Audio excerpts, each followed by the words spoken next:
બધી વિસ્તૃત વાત કરી છે એટલે એમાં આપણે જતા નથી, પરંતુ આવનાર સમયની અંદર આપ સૌ કાર્યકર્તાની અંદર એક નવી ઉર્જા, એક નવો ઉત્સાહ આવે અને આપણી જે સ્થાનિક સ્વરાજની ચૂંટણીઓ જે આવે છે એમાં ભવ્ય વિજય આપણે પ્રાપ્ત કરીએ.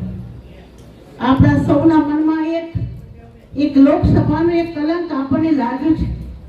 એ કલંકને દૂર કરવા માટે પણ અત્યારે આપણે સૌ બધા કટિબદ્ધ છીએ.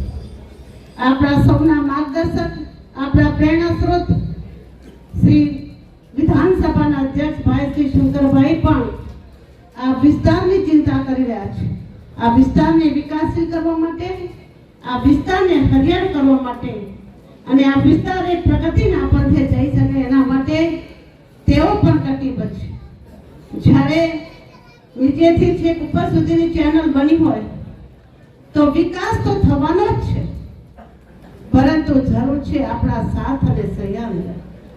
આપણે બધા આજે સૌ બધા એક આપણે સંકલ્પ કરીએ કે આવનાર સમયની અંદર જેમ આપણે વિધાનસભાને આપણે બધા એક થયા અને આપણે વિજય હાંસલ કર્યો, એવી જ રીતે આપણે પણ આજે સંકલ્પ કરીને આવનાર સ્થાનિક સ્વરાજની ચૂંટણીમાં આપણે ભવ્ય વિજય પ્રાપ્ત કરીએ.